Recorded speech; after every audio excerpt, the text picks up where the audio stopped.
Good afternoon everyone. आज के इस लेक्चर में हम एसएससी सिलेक्शन पोस्ट 11 के लिए मैथमेटिक्स के कुछ इम्पोर्टेंट क्वेश्चन को सॉल्व करेंगे।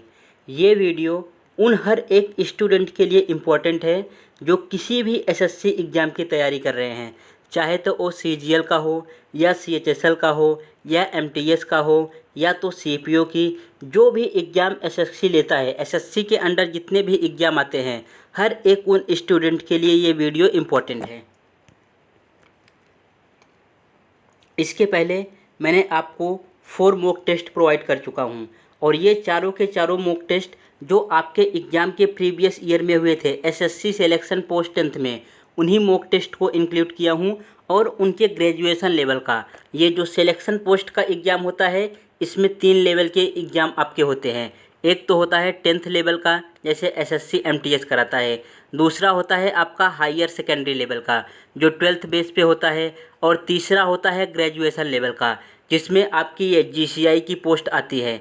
तो मैंने जितने भी 4 मॉक टेस्ट जो इसके पहले सॉल्व कराए हैं, उनमें से हर एक को ग्रेजुएशन लेवल वाला मॉक टेस्ट सॉल्व कराया है। मतलब जो जीसीआई का प्रीवियस ईयर पेपर था और आपको सिलेक्शन पाना है तो इन मॉक टेस्ट को आपको ज़रूर से ज़रूर सॉल्व करके जाना ही पड़ेगा, क्योंकि ये आपके ही एग्ज़ाम का प्रीवियस ईयर पेपर है और सेम ही ऐसा क्वेश्चन आपके इस बार एग्ज़ाम में पूछा जाएगा। और आपको पता होना चाहिए कि इस बार आपका एग्ज़ाम जो है शायद जून में स्टार्ट हो जाए, जून के लास्ट वीक में या जुलाई के फर्स्ट वीक में आपका एग्ज़ाम हो जाएगा। ये है हमारा मॉक टेस्ट नंबर 5। इस मॉक टेस्ट में हम जो एसएससी सिलेक्शन फेज़ 9 का एग्ज़ाम हुआ था, आपको याद होगा कि ये 11 का एग्ज़ाम है। इसके पहले 10, 9, 8, 1 से लेके 10 तक हो चुके हैं। जो एसएससी सिलेक्शन फेज़ 9 का एग्ज़ाम हो चुका है, उसका मैं आज हायर सेकेंडरी लेवल का एक क्वेश्चन पेपर लिया हूँ। इसमें टोटल आपको 25 क्वेश्चन मिलेंगे। तो जितने मॉक टेस्ट मैं सॉल्व करा रहा हूँ, ये आपके एग्ज़ाम के लिए मोर देन सफिशिएंट रहेगा और डायरेक्ट आपके एग्ज़ाम में ऐसे ही क्वेश्चन आएंगे और ये आपको सॉल्व करके जाना ही जाना है। अगर आप इसे सॉल्व नहीं करते तो अभी से समझ जाओ सिलेक्शन से आप दूर हो गए हों। अगर अभी तक आपने हमारे चैनल को सब्सक्राइब नहीं किया है तो चैनल को सब्सक्राइब करना है। वीडियोज़ आपको अच्छे लग ही रहे होंगे, वीडियोज़ को लाइक करना है और अपने फ्रेंड के साथ शेयर करना है जो किसी भी गवर्नमेंट के एग्ज़ाम की तैयारी कर रहे हों, चाहे वो एसएससी का कर रहे हों या अदर गवर्नमेंट एग्ज़ाम की तैयारी कर रहे हों। क्योंकि क्वेश्चन पेपर जो यहाँ पे अगर प्रॉफिट लॉस में क्वेश्चन पूछा जा रहा है, सेम वही प्रॉफिट लॉस का क्वेश्चन जो है दूसरे भी एग्ज़ाम में पूछा जाता है। तो उन बच्चों के साथ इन वीडियो को जो है शेयर करना है। बढ़ते हैं अपने आज फर्स्ट क्वेश्चन की तरफ। ये है हमारा आज का पहला क्वेश्चन।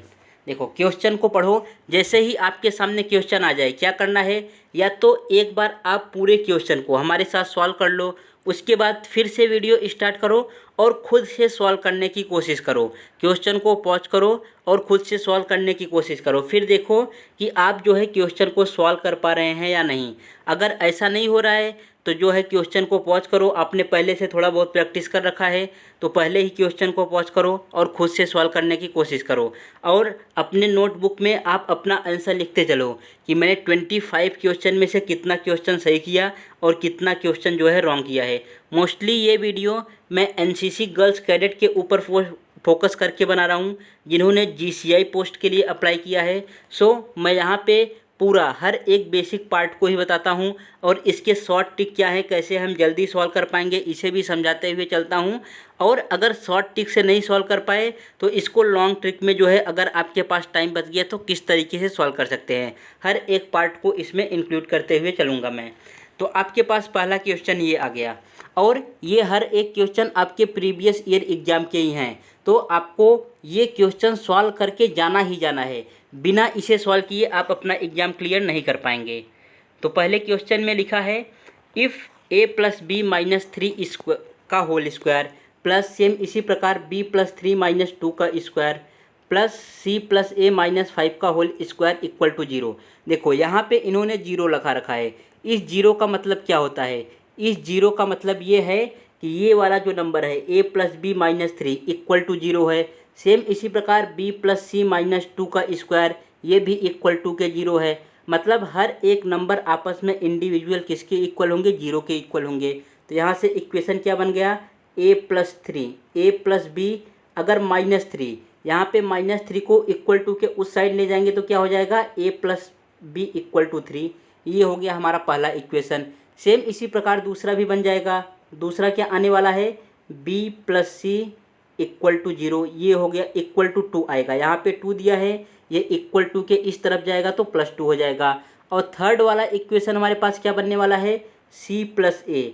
ये हो गया c plus A equal to क्या आएगा, यहाँ पे -5 है, इक्वल टू के इस साइड जाएगा, हो जाएगा +5। इतना आ गया। अब हमें क्या करना है, यहाँ पे फाइंड क्या करना है, √b प्लस सी का स्क्वायर में a दे रखा है plus c plus a raise to b दे रखा है, हमें इसकी वैल्यू फाइंड करनी है।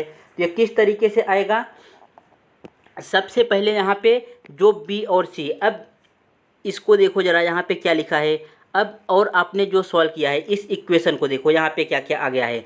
देखो यहाँ पे b प्लस सी लिखा है और b प्लस सी हमारे पास आया कितना है 2, तो 2 रेस टू a, यहाँ पे कितना आ जाएगा 2 रेस टू a, प्लस आगे क्या फाइंड करना है c plus a। c plus a कितना आ गया, 5 आ गया है, ये हो गया 5 रेस टू b, यहाँ पे हो गया b।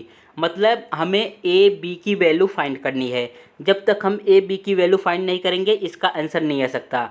अब क्या करना है, फिर से इस इक्वेशन की तरफ लौट के आना है और यहाँ से हमें a और b की वैल्यू फाइंड करना है। तो कैसे फाइंड होगा ज़रा देखो, इन तीनों इक्वेशन को ऐड कर दो। इन तीनों इक्वेशन को ऐड कर दोगे तो क्या आ जाएगा, twice of a plus b plus c equal to, जब ये नंबर आपस में ऐड होंगे 5 2 7 3 10, यहाँ पे 10 आ गया। तो a plus B plus C equal to कितना मिल रहा है, यहाँ से a plus B plus C equal to हमारा आ जा रहा है 2 से डिवाइड हो जाएगा 5। यहाँ से a plus B plus C equal to कितना आ गया, 5 आ गया। अब फाइंड क्या करना है, a और b की वैल्यू फाइंड करना है। तो ये वैल्यू कैसे आएगी, देखो यहाँ पे a plus B equal to 3 दिया है और यहाँ पर a प्लस बी का वैल्यू रख दो। यहाँ पे अगर 3 रख दोगे तो c का वैल्यू कितना आ गया, देखो यहाँ से c का वैल्यू हमारे पास आ जा रहा है, c इसके जगह पे आपने 3 रखा तो c का वैल्यू आ गया यहाँ से 2। c का वैल्यू कितना हो गया, 2 आ गया। सेम इसी प्रकार अब जिसका वैल्यू आपको चाहिए इसमें से माइनस करते हुए आप फाइंड कर सकते हैं। अब हमें क्या करना है, यहाँ पे b प्लस सी का वैल्यू 2 दिया है तो b प्लस सी की जगह पे 2 रख दोगे तो कितना आ जाएगा, a का वैल्यू हमारे पास आ गया 3, a का वैल्यू कितना आया, 3 आया। अब और b का फाइंड करना है तो उसमें से ये c प्लस a वाला घटा दो। c प्लस a वाला घटा दोगे तो यहाँ पे भी 5 है, यहाँ पे भी 5 है और 5 में से 5 जाएगा, कितना आ जाएगा 0। मतलब a का वैल्यू तो 3 आ गया और b का वैल्यू 0 आ गया। अब आपका ये इक्वेशन सॉल्व हो गया। यहाँ पर 2 रेस टू कितना हो जाएगा, a की जगह 3 प्लस 5 रेस टू कितना आ जाएगा, 5 रेस टू जो है 0 आ जाएगा। ये था अंडर रूट ने पूछ रखा है, इसको सॉल्व कर दो। 2 का क्यूब कितना होता है, 2 चौक 8, यहाँ पे 8 आ जाएगा। और आपको ये याद रखना है कि अगर किसी भी नंबर का, कोई भी नंबर रहे उसका पावर जो है 0 रहे, कोई भी नंबर रहे उसका पावर 0 रहे तो ये डायरेक्ट आंसर निकल के आता है 1। इसका आंसर कितना आएगा, 1 आएगा। तो इसका 5 रेस टू 0 का आंसर कितना हो गया, 1 आ गया। 8 में 1 को ऐड करेंगे कितना आ जाएगा, 9 आ जाएगा और 9 का अंडर रूट लेंगे तो कितना आ गया हमारे पास आंसर निकल के आ गया 3। कौन से ऑप्शन में है, ऑप्शन नंबर सेकंड इसका राइट आंसर हो जाएगा। यही है इसका सबसे अच्छा मेथड और इससे शॉर्ट ट्रिक इसमें कुछ अप्लाई नहीं कर सकते। बस इसमें और क्या कर सकते हैं, हम अपनी स्पीड को इम्प्रूव कर सकते हैं। आपको जितना जल्दी प्लस माइनस एडिशन सब्ट्रैक्शन आता रहेगा उतने जल्दी आप इन क्वेश्चन को सॉल्व कर पाओगे। और ये आपको याद रखना है, किसी का भी जो है पावर 0 रहे तो इसका डायरेक्ट आंसर क्या निकल के आएगा, 1 निकल के आएगा। बढ़ते हैं नेक्स्ट क्वेश्चन की तरफ। नेक्स्ट क्वेश्चन में देखो किससे क्वेश्चन पूछा है, ये पूछा है डिविजिबिलिटी रूल से। किस पे, एक तो ये इतना बड़ा नंबर लिख रखा है, ये जो स्टार का साइन लगाया है, स्टार का साइन का मतलब है यहाँ पे मल्टीप्लाई। दूसरा यहाँ पे ये नंबर लिखा है, तीसरा ये नंबर लिखा है। इनको बोला है अगर 12 से भाग दिया जाए, मतलब इतने बड़े नंबर को मल्टीप्लाई करके 12 से भाग दिया जाए तो इनमें रिमाइंडर हमें फाइंड करना है कि इनका रिमाइंडर क्या आएगा।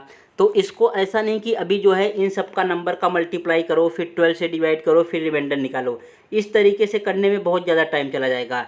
पहले इस जो है 12 को 2 पार्ट में ब्रेक कर लो। 2 पार्ट में कौन कौन सा हो जाएगा, एक तो हो गया 4, एक हो गया 3। कौन कौन सा, एक आ गया हमारे पास 4 और दूसरा पार्ट कौन सा आ गया 3। अब जितने भी नंबर दिए हैं, जो भी नंबर दिए हैं, अब आप यहाँ पे 4 का डिविजिबिलिटी रूल जानते हो। 4 का डिविजिबिलिटी रूल क्या होता है, कोई भी नंबर दिया रहे उसका लास्ट का 2 डिजिट, कितना डिजिट, लास्ट का 2 डिजिट अगर 4 से डिवाइड हो जाएगा तो वो नंबर 4 से डिवाइड होगा, नहीं तो जितना रिमाइंडर बच रहा है वही उसका रिमाइंडर होता है। तो यहाँ पे जो भी नंबर दिया है एक बार इसको 4 से डिवाइड करके चेक कर लो, एक बार इसको कर लो, एक बार इसको कर लो, जो आएगा वही हमारा आंसर हो जाएगा। यहाँ पे 4 से डिवाइड करो कितने नंबर को, लास्ट के 2 डिजिट नंबर को, मतलब 33। अगर 33 को हम 4 से डिवाइड कर रहे हैं तो रिमाइंडर कितना बच रहा है, 4 चौक 16, 4 पंचे 20, 4 छंग 24, 4 सत्ते 28, 4 8 32, मतलब 4 8 जा कितना जा रहा है, 32 जा रहा है। और यहाँ पे 33 लिखा है, कितना रिमाइंडर बच गया, 1 रिमाइंडर बच गया। मल्टीप्लाई का साइन है, मल्टीप्लाई लगा दिया। अब 4 का टेबल, 4 के टेबल में 23 कितनी बार में आएगा, 4 पंचे 20, मतलब 20 आ गया, और 22 पहुँचने के लिए 3, मतलब 3 रिमाइंडर बच रहा है। सेम इसी प्रकार अब 25 का, 4 6 जा 24, 4 6 का कितना हो गया, 24 हो गया, और 25 में से 24 को माइनस करेंगे कितना रिमाइंडर आ गया, 1 रिमाइंडर आ गया। अब इसे जो है हमें डिवाइड करके चेक कर लेना है। 3 1 के 3 के 3, मतलब कितना आ गया, 3 आ गया। अब 3 को अगर 12 से डिवाइड करेंगे, 12 से डिवाइड करेंगे तो रिमाइंडर कितना बचने वाला है, हमारे पास 3 ही रिमाइंडर बचेगा। तो कौन सा ऑप्शन करेक्ट हो गया, ऑप्शन नंबर सेकंड इसका राइट आंसर हो जाएगा। बढ़ते हैं नेक्स्ट क्वेश्चन की तरफ। नेक्स्ट क्वेश्चन हमारा दिया गया है ये, इसमें क्या पूछा है, इसमें इन्होंने बोल रखा है यहाँ पे कि इन अ क्लास ऑफ 88 स्टूडेंट, कोई एक क्लास है जिसमें 88 स्टूडेंट हैं, उसमें से बोला है लड़कियों की संख्या लड़कों की संख्या से 20% अधिक है, मतलब जितने लड़के हैं उससे 20% ज़्यादा लड़कियां हैं। लड़कों की औसत ऊंचाई 164 सेंटीमीटर है, जो बॉयज़ हैं उनका एवरेज हाइट कितना दिया है, 164 सेंटीमीटर दिया है। एंड लड़कियों की औसत ऊंचाई कक्षा में सभी लड़कों और लड़कियों की औसत ऊंचाई से 4 सेंटीमीटर कम है। तो कक्षा में सभी छात्रों की औसत ऊंचाई ज्ञात करना है।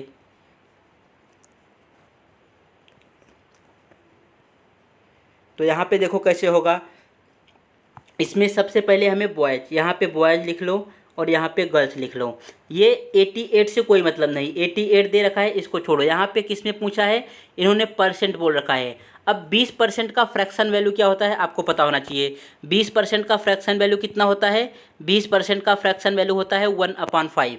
मतलब अगर क्लास में 5 लड़के हैं, बॉयज़ कितना है, 5 हैं, तो गर्ल्स कितना हो जाएंगी, एक ज़्यादा, 5 टोटल कितने हैं, बॉयज़ 5 है तो गर्ल्स कितनी हो जाएंगी, जो है हमारे पास 6 आ जाएंगी। ये दे दिया है 6। इसके आगे क्या बोल रखा है, आगे इन्होंने बोला है कि जो लड़के हैं उनकी औसत ऊंचाई, मतलब लड़कों का जो है हाइट एवरेज कितना है 164, इनका कितना हो गया 164 हो जा रहा है।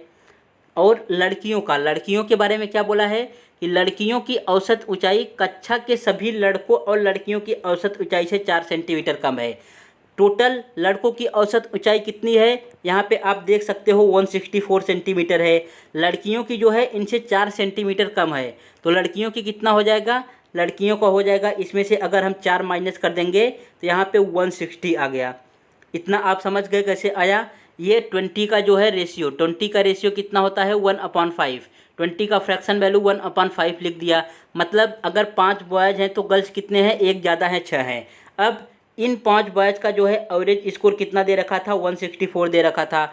और इन 6 गर्ल्स का एवरेज स्कोर जो है इन्होंने डायरेक्ट नहीं दे रखा था, लेकिन इनडायरेक्ट में यहाँ बोल रखा था, तो इससे यहाँ पे फाइंड कर लिए। अब पूछा है सभी छात्रों की औसत ऊंचाई, सभी छात्र है कितने, 6 गर्ल्स हैं और 5 बॉयज़ हैं, 11, सभी छात्र कितने हो गए, 11 हो गए।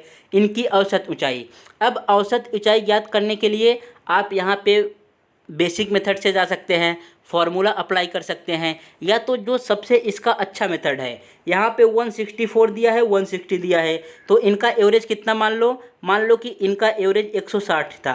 कितना एवरेज था, इनका एवरेज जो है 160 ही था। अब इस 160 को, 160 यहाँ पर है तो ये करेक्ट हो गया, लेकिन यहाँ पर इस बॉयज़ वाले में 160 की जगह कितना बोल रखा है, 164 दे रखा है। कितना ज़्यादा दे रखा है, इसमें 4 ज़्यादा दे रखा है, 4 ज़्यादा दे रखा है। कितने पे, 5 बॉयज़ पे, 5 बॉयज़ पे 4 एवरेज स्कोर ज़्यादा दे रखा है। इसका मतलब अगर 1 पे 4 है तो 5 पे कितना हो जाएगा, 5 पे हमारे पास आ गया 20, 5 पे कितना होने वाला है 20। ये ज़्यादा आ रहा है, अगर ज़्यादा आ रहा है तो टोटल में से माइनस कर देंगे, अगर कम आ रहा है तो टोटल में प्लस कर देंगे। ये -20। अब ये -20 कितने में डिवाइड होगा, यहाँ पे कितने स्टूडेंट है 6 और 5 11, 11 में डिवाइड कर दो। अब इसे अप्रॉक्स सॉल्व करना है, एग्जैक्ट आपको नहीं सॉल्व करना है। अप्रॉक्स सॉल्व करोगे तो ये लगभग कितने टाइम जा रहा है, यहाँ पे कुछ 1 11 दूना 22, 1 पॉइंट समथिंग टाइम जा रहा है। तो देखो कौन सा है ऑप्शन में, अगर देखोगे तो ये 150 जाएगा नहीं, 163 ज़्यादा जाएगा नहीं, कम ही होगा। 155, यहाँ पे 5 कम हो रहा है, 155 में कितना कम हो रहा है, लगभग 5 कम हो रहा है, ये भी गलत आंसर हो गया। तो अप्रॉक्स सॉल्व करने पे इसका करेक्ट आंसर क्या आ गया 159.2। तो इसका थर्ड वाला करेक्ट आंसर हो जाएगा। इस तरीके से आपको सॉल्व करना है। जहाँ पे भी आप जितना टाइम सेव कर पाओ बहुत ही अच्छा है आपके लिए, वहाँ पे टाइम सेव करते हुए चलना है। ऐसा नहीं, मैं इसलिए शॉर्ट टिक यहाँ पे बता रहा हूँ, आपको एग्जाम में ऐसे ही सॉल्व करने हैं। 60 मिनट में आप 100 क्वेश्चन तभी सॉल्व कर पाओगे जब आपको शॉर्ट टिक पता होगा। लॉन्ग तो सभी जानते हैं, क्लास 8 9 10 में सब भर भर के पढ़े हैं और बहुत अच्छे तरीके से पढ़े हैं। तो लॉन्ग से नहीं, आपको शॉर्ट मेथड सीखना पड़ेगा। कोई भी एग्ज़ाम, यही एसएससी का एग्ज़ाम ही नहीं, आप कोई भी एग्ज़ाम क्लियर करना चाहो आपको शॉर्ट मेथड आना ही चाहिए। बढ़ते हैं नेक्स्ट क्वेश्चन की तरफ। अब देखो नेक्स्ट क्वेश्चन में क्या बोल रखा है, ये भी पूछा है हमारे नंबर सिस्टम से। इसमें बोल रखा है इफ़ 6 डिजिट नंबर, ये नंबर दे रखा है 479XYZ, ये 6 डिजिट का नंबर है।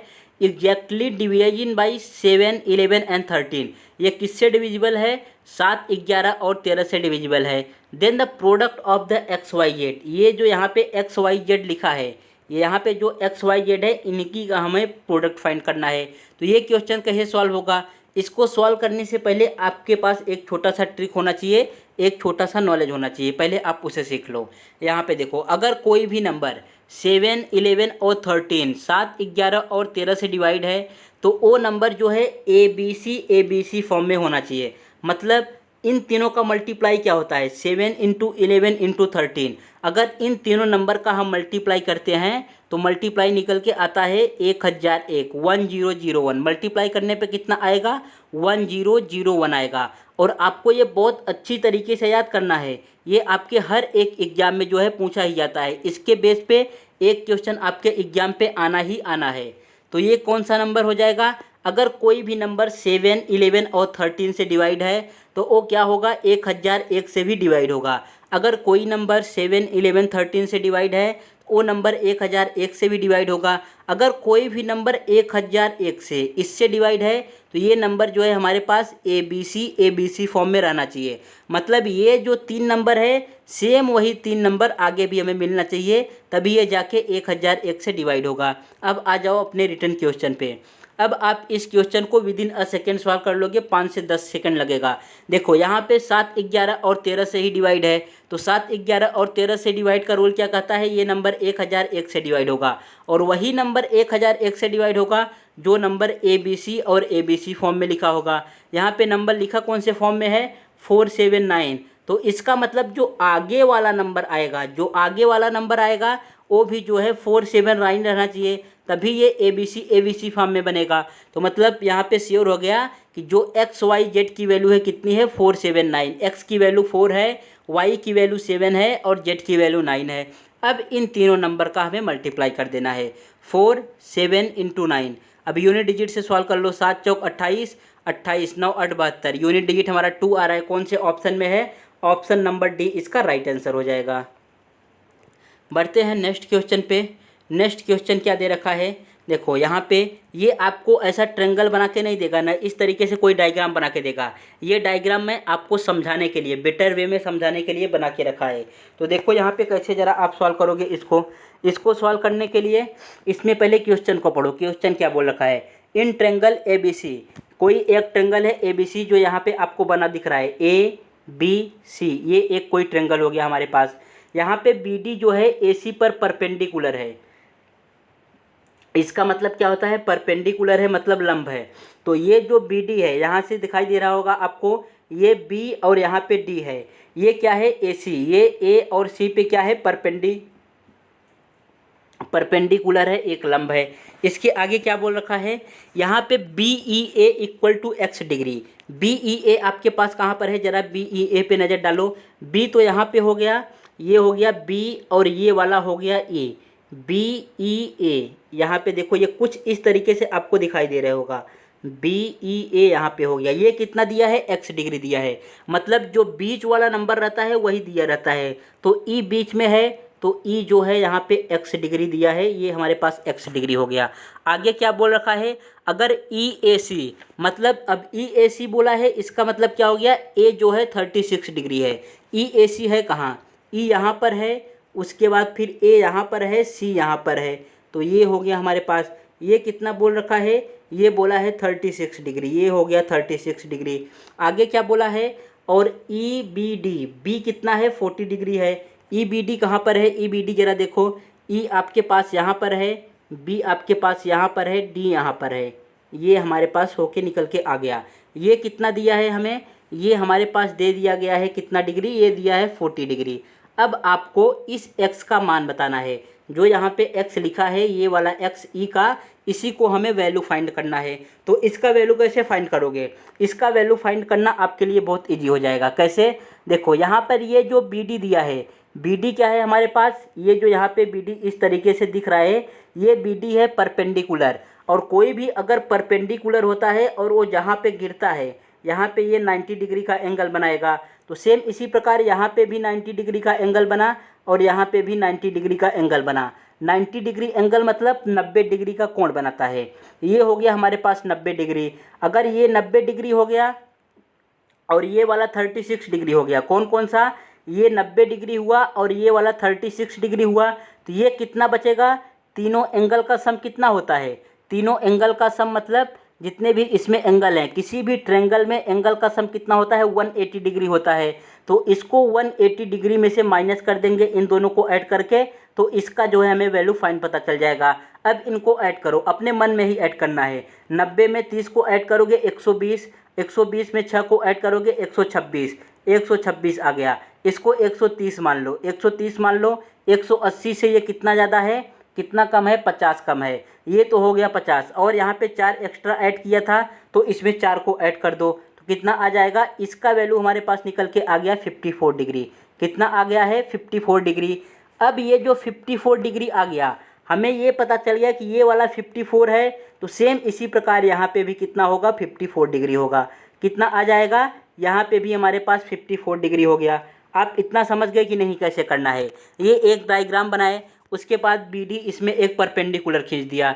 ये हमें दे रखा था 36 डिग्री ए का वैल्यू, यहाँ पे ई का वैल्यू पूछा है, एक्स दिया है, और यहाँ पे ये 40 डिग्री दिया है। तो इसकी मदद से केवल हम फाइंड कर लिए यहाँ पे।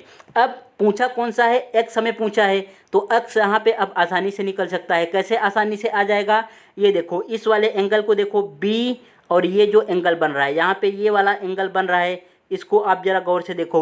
यहाँ पे तीनों एंगल का सम कितना होता है, इनके डिग्री का 180 डिग्री होता है। यहाँ पे ये 54 डिग्री हो गया है और ये 40 डिग्री हो गया है। तो टोटल कितना हो गया, टोटल अगर इसको 50 ले रहे हैं, ये 40, तो 90 डिग्री हो गया। तो कितना ज़्यादा है, 90 डिग्री से 180 डिग्री, यहाँ पे 90 डिग्री ज़्यादा है। लेकिन 90 डिग्री नहीं आएगा, 90 डिग्री इसलिए नहीं आएगा, यहाँ पे मैंने 4 कम ले रखा था, तो इसमें जो है 4 माइनस करना पड़ेगा। तो कितना आ गया हमारे पास, 86 डिग्री। इसका करेक्ट आंसर क्या हो जाएगा, ऑप्शन नंबर 1 इसका करेक्ट आंसर हो गया। आई होप आप इस क्वेश्चन को अच्छे तरीके से समझ गए होंगे। ये बहुत ज़्यादा लेंथी नहीं है, ना बहुत ज़्यादा हार्ड ही है। बस अगर आपको न समझ में आया हो तो एक बार वीडियो को आप फिर से देख लेना, पॉज करके देख लेना और ख़ुद से सॉल्व करने की कोशिश करना, तो 100% आपको ये वाला क्वेश्चन समझ में आ जाएगा। और ये क्वेश्चन आपके लिए बहुत ज़्यादा इम्पोर्टेंट है। हर एक एग्ज़ाम में, हर एक एग्ज़ाम मतलब हर एक आपके एग्ज़ाम के शिफ्ट में ऐसा क्वेश्चन आपको देखने को ही मिलेगा। बढ़ते हैं नेक्स्ट क्वेश्चन की तरफ। नेक्स्ट क्वेश्चन भी हमसे क्या पूछ रखा है, यहाँ पे बोला है a circle circumscribe a rectangle whose side are ratio 4 and 3। ये जो मैंने आपको यहाँ पे डायग्राम बनाया है, ये केवल आपको समझाने के लिए बनाया है। एग्जाम में आपको कोई डायग्राम बना के नहीं मिलेगा, और मिलेगा तो इसका मतलब क्वेश्चन थोड़ा लेंथी होगा, इसलिए उन्होंने डायग्राम बना के दिया है। नहीं तो ऐसे छोटे मोटे क्वेश्चन में, जैसे ये वाला हो गया, इसमें कितना लगेगा, बहुत ज़्यादा लगेगा, 15 से 20 सेकंड लगेगा सॉल्व करने में। सेम इसी प्रकार इसमें भी 20 से 25 सेकंड ही लगने वाला है। तो डायग्राम आपको खुद से बनाना पड़ेगा। तो यहाँ पे देखो इसका रेशियो कितना दे रखा है, ये बोला है 3 है, ये बोला है 4 और 3 है। मतलब इनकी भुजाओं का रेशियो कितना दे रखा है, 4:3 दे रखा है। यदि आयत का क्षेत्रफल, मतलब किसके, इसके एरिया के बारे में बोला है कि 192 सेंटीमीटर स्क्वायर है, तो perimeter of a circle, circle का पेरीमीटर फाइंड करना है। सर्कल का पेरीमीटर होता क्या है, सर्कल का पेरीमीटर होता है 2πr। सर्कल का पेरीमीटर क्या हो जाएगा अपन में, आप 2πr की वैल्यू हमें फाइंड करनी है। मतलब जो भी आंसर आएगा, जो भी आंसर आने वाला है, यहाँ पे 2 है तो वो क्या, कैसा नंबर रहेगा, सम नंबर रहेगा, इवन नंबर रहेगा। तो ऑप्शन नंबर 4 हमारा एलिमिनेट हो गया। अब केवल हमें 3 ही ऑप्शन में चेक करना है। अब हमें इसको सॉल्व करना पड़ेगा और यहाँ पे कोई तरीका नहीं है। तो आप यहाँ पे देख के ये समझ सकते हो कि ये जो यहाँ पे बना है, ये वाला देखो ज़रा, ये इस तरीके से जो बना है, अगर कोई यहाँ पे ये क्या हो गया, केवल इतना पार्ट ये हो गया एक राइट एंगल ट्रेंगल। और राइट एंगल ट्रेंगल में आपको एक ट्रिपलेट याद होना चाहिए 3 4 5 का, 3 4 5 का। अगर ये कोई हमारे पास 4 दिया है, ये 3 दिया है, तो इसमें जो हाइपोटेनस होता है, कर्ण होता है, ये 5 होता है। मतलब जो भी आंसर आएगा वो 5 का भी मल्टीपल होना चाहिए। तो इस हिसाब से ऑप्शन नंबर 3 भी एलिमिनेट हो गया। केवल इन्हीं दोनों की मदद से हम ऑप्शन नंबर 3 और 4 को एलिमिनेट कर दिए। अगर अब आप यहाँ पे तुक्काबाजी भी करते हैं, जुगाड़ लगाते हैं, तो भी आपके पास 50% चांस है कि आपका क्वेश्चन राइट हो जाए। अब यहाँ पे सॉल्व करो, सॉल्व करोगे तो कितना आ जाएगा, देखो यहाँ पे 192 सेंटीमीटर दिया है, तो इसका वैल्यू होता कितना है, ये 4x है into 3x equal to 192 centimetre. मतलब लंबाई गुणे चौड़ाई, यहाँ पे L इंटू बी, इसको 4x मान लिया सॉल्व करने के लिए, इसको 3x मान लिया। तो यहाँ पे x स्क्वायर इक्वल टू, जब ये 4 में 3 का मल्टीप्लाई होगा कितना आ जाएगा, 4 3 12, और यहाँ पे 12 चला जाएगा तो 12 1 के 12, 12 6 72। x की वैल्यू कितनी आ गई, x की वैल्यू हमारे पास 4 आ गई। अब यहाँ पे हमें -4 नहीं लेना है, प्लस -4 आता है तो -4 नहीं लेते, क्योंकि हाइट क्या होती है, किसी भी की हाइट जो है ऑलवेज जो है पॉजिटिव होती है, प्लस में होती है। ऐसा आप नहीं बोल सकते कि उसकी हाइट -3 डिग्री सेल्सियस है या -4 सेंटीमीटर है, वो क्या होगा, ऑलवेज प्लस में होगा। 152 सेंटीमीटर, 110 सेंटीमीटर, 20 सेंटीमीटर, जितना भी किसी का हाइट रहे। तो यहाँ पे क्या लेना है, हमें +4 लेना है। अब हमें इसी का वैल्यू, 5 का वैल्यू बताना था, तो 5 में 4 का मल्टीप्लाई कर दो, 5 चौक कितना आ गया 20। ऑप्शन नंबर 2 इसका करेक्ट आंसर हो जाएगा। ये सब क्वेश्चन बहुत ही छोटे छोटे क्वेश्चन है और बहुत ही इजी क्वेश्चन है। जहाँ पे बड़े क्वेश्चन आएंगे और उसमें कैलकुलेशन ज़्यादा रहेगा, मैं वहाँ पे आपको और अच्छे तरीके से समझाऊंगा, मीन्स उसका बेसिक भी बताऊंगा और ट्रिक भी बताऊंगा। इस छोटे क्वेश्चन को अगर आप इतना भी नहीं समझ पा रहे हैं तो इसका मतलब अभी आपको बहुत ज़्यादा पढ़ने की ज़रूरत है। ये आप लंबाई चौड़ाई क्लास 3 4 5 6 7 8 9 10 में खूब पढ़े होंगे कि आयत का परिमाप कितना होता है, लंबाई इंटू चौड़ाई। ये वृत्त का परिमाप कितना होता है, पेरीमीटर ऑफ सर्कल 2πr। ये सब चीज़ें बहुत बेसिक चीज़ें हैं, ये आपको पता ही होनी चाहिए, तभी आप जो है मॉक टेस्ट सॉल्व कर पाओगे। अगर इतना भी नहीं पता है तो पहले आप क्लास 6 का उठाओ, 7 का उठाओ, 8 का उठाओ, 9 का उठाओ, तब आप जो है जाके इस लेवल पे बन पाएंगे। बढ़ते हैं नेक्स्ट क्वेश्चन की तरफ। नेक्स्ट क्वेश्चन में देखो क्या बोला है, इस क्वेश्चन को जो है स्टार मार्क कर लो। ये क्वेश्चन जो है बहुत ज़्यादा इंपॉर्टेंट है और हर एक शिफ्ट में, एग्जाम के हर एक शिफ्ट में आया है। और ऐसा नहीं कि सिलेक्शन पोस्ट के एग्जाम में, ये CGL में भी आया है, CHSL में भी आया है, MTS में भी आया है, IBPS में भी आया है, CRPF के एग्ज़ाम में आया है, दिल्ली पुलिस के एग्ज़ाम में आया है, रेलवे के एग्ज़ाम में आया है, CDS के एग्ज़ाम में आया है।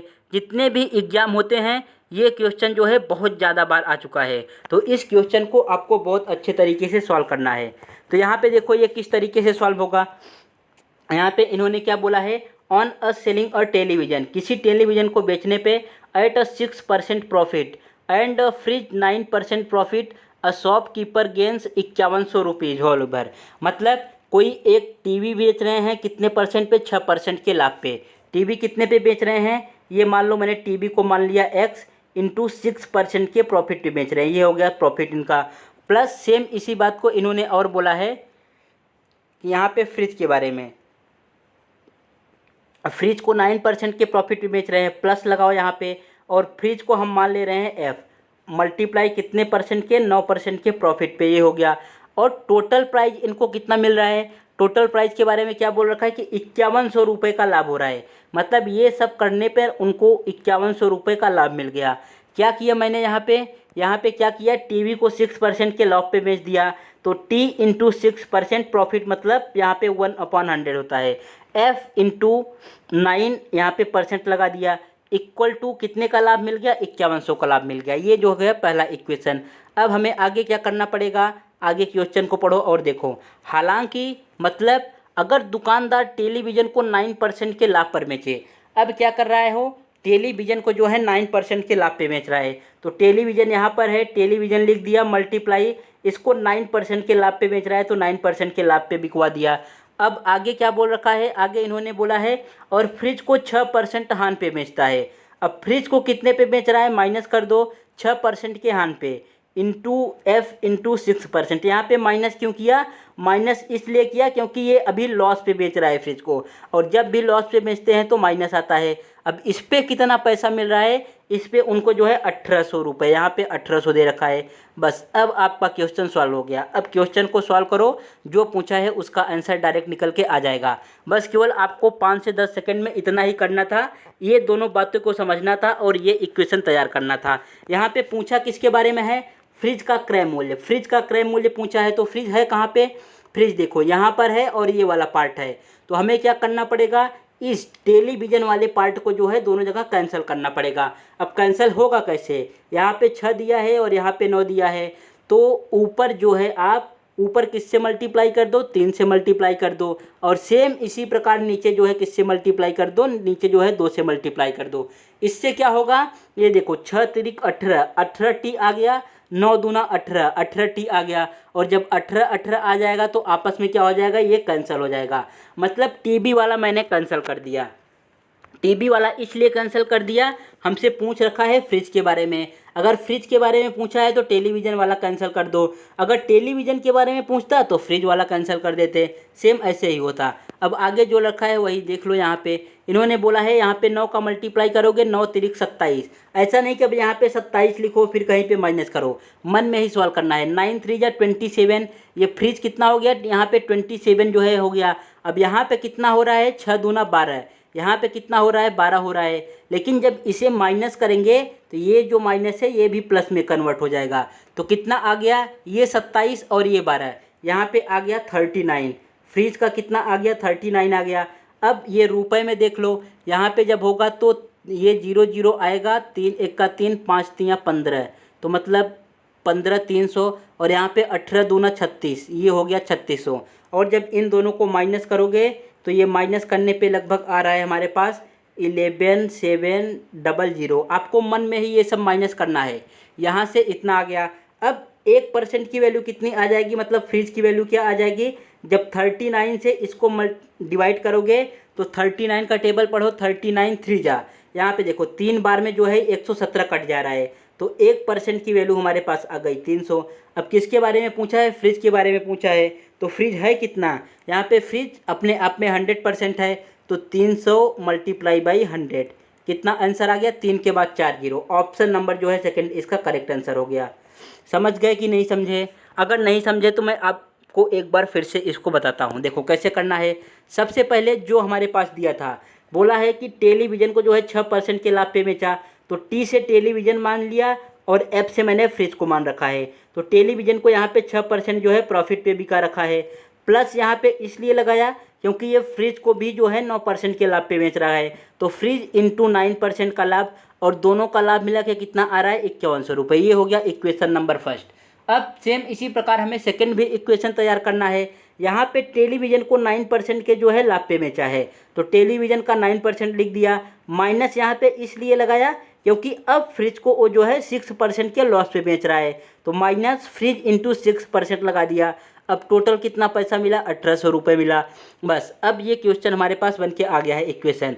यहाँ पे हमें फ्रिज का निकालना था, तो टेलीविज़न को दोनों तरफ से कैंसिल कर दिया। कैंसिल कैसे हुआ, ऊपर 3 से मल्टीप्लाई कर दिया और नीचे 2 से मल्टीप्लाई कर दिया, तो ये दोनों कैंसिल हो गए। यहाँ से जितना बचा 39F आया था, इनका नंबर का वैल्यू कितना आ गया 11,700। यहाँ से 1% की वैल्यू फाइंड कर ली, 1% की वैल्यू 300 आ गया। तो 100% की वैल्यू पूछा था तो 300 में जो है 100 का मल्टीप्लाई कर दिया, 30,000 आ गया। यही इसका है बेसिक मेथड और यही सब कुछ इसका है। इससे ज़्यादा इसको आप शॉर्ट ट्रिक में नहीं कर सकते और इसी तरीके से आपको एग्जाम में भी करना पड़ेगा।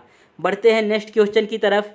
नेक्स्ट क्वेश्चन क्या दिया है यहाँ पे देखो। इस क्वेश्चन को भी सॉल्व करने के 1 से 2 मेथड हैं। इसको आपके माइंड में जो मेथड आए आप उससे सॉल्व कर सकते हैं। ये कैसे सॉल्व होगा, या तो इसे आप क्वाड्रेटिक इक्वेशन बना के सॉल्व करो। जैसे आप क्वाड्रेटिक इक्वेशन को सॉल्व करते हो उस तरीके से सॉल्व कर लो। अगर उस तरीके से सॉल्व नहीं करना जानते तो आपको 30 डिग्री, 60 डिग्री, 90 डिग्री इन सब की वैल्यू जो है बहुत अच्छे तरीके से याद होनी चाहिए, तब आप उसे सॉल्व कर सकते हैं।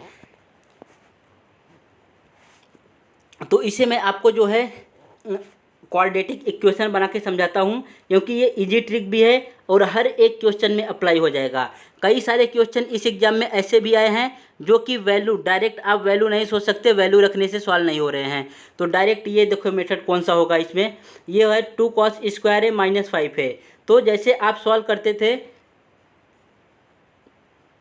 ax स्क्वायर प्लस bx उसके बाद फिर प्लस c इक्वल टू 0, यहाँ पे ये जो सॉल्व करते थे सेम इसी प्रकार यहाँ पे भी सॉल्व करना है। मतलब 2 का 2 में मल्टीप्लाई करना है कितना 4, ये कितना आ गया 4। अब मैं कॉस को पूरा कॉस नहीं लिखूंगा, कॉस स्क्वायर यहाँ पे a लिख दे रहा हूँ, ये कॉस स्क्वायर है -5 कॉस a हो जाएगा, प्लस का 2 आ जाएगा इक्वल टू 0। अब इसे सॉल्व करो और आंसर फाइंड करो आपका क्या आने वाला है। जब ये होगा तो 4 दूना 8 आ जाएगा। मतलब बीच वाले पार्ट को ऐसे ब्रेक करना है कि उनको ऐड करने पे कितना आना चाहिए, ऐड करने पे -5 आना चाहिए, और जो है मल्टीप्लाई करने पे कितना आना चाहिए, सॉरी यहाँ पे 2 दे रखा है, मल्टीप्लाई करने पे हमारे पास 4 आना चाहिए। तो कौन सा नंबर हो जाएगा यहाँ पे हम ले लग सकते हैं -4 और दूसरा वाला नंबर ले सकते हैं यहाँ पे -1। अगर 4 और 1 का मल्टीप्लाई करोगे 4 और 1 का, तो ये जो है प्लस का 4 हो जाएगा, और इन दोनों को ऐड करोगे तो ये जो है -5 दे देगा। अब क्या करना है हमें, सेम इसमें से कॉमन लेना रहता है। तो कॉमन जरा लो। अब आपको यहाँ पे पूरा स्कूल वाला मेथड नहीं अप्लाई करना है कि हर एक पॉइंट को लिखो और फिर उसको सॉल्व करो। डायरेक्ट थोड़ा बहुत आपको टाइम सेव करना है तो मन में करना ही पड़ेगा। यहाँ पे देखो ये हो गया 2 cos स्क्वायर है, तो यहाँ से क्या कॉमन मिल रहा है, यहाँ पे भी 2 cos है, यहाँ पे 4 cos है, तो 2 जो है cos a कॉमन मिल गया हमारे पास। यहाँ पे क्या बचा, केवल cos बचा, यहाँ पे क्या बचा, केवल 2 बचा। सेम यहाँ पे -1 कॉमन मिल रहा है, तो क्या बच जाएगा, cos बच जाएगा और -2 बच जाएगा। अब हमारे पास आ क्या गया, एक जगह cos a बराबर जो है 2 आ रहा है और दूसरी जगह जो है cos a बराबर 1/2 आ रहा है। एक जगह cos a बराबर क्या आ रहा है, 2 आ रहा है, और दूसरी जगह cos a बराबर जो है 1/2 आ रहा है। तो इनमें से कौन सा वाला लेंगे हम, इसमें से जो है ये सेकंड वाला लेंगे। सेकंड वाला इसलिए लेंगे क्योंकि यहाँ पे इन्होंने कंडीशन भी दे रखी है कि a की जो वैल्यू है 0 से बड़ी होनी चाहिए और 90 डिग्री से छोटा होना चाहिए। अगर हम 2 ले रहे हैं तो 90 डिग्री से बड़ा हो जाएगा, इसलिए इसको नहीं लेंगे। तो कौन सा वैल्यू लेना है, हमें ये वाला लेना है, cos a बराबर जो है 1/2। अब आपका क्वेश्चन लगभग 90% सॉल्व हो चुका है, बस वैल्यू पुट करना है। यहाँ पे आपको नहीं याद होगा तो मैं आपको बता देता हूँ, ये लाल बटे कक्का याद रखना है, लाल LAL बटे KKA।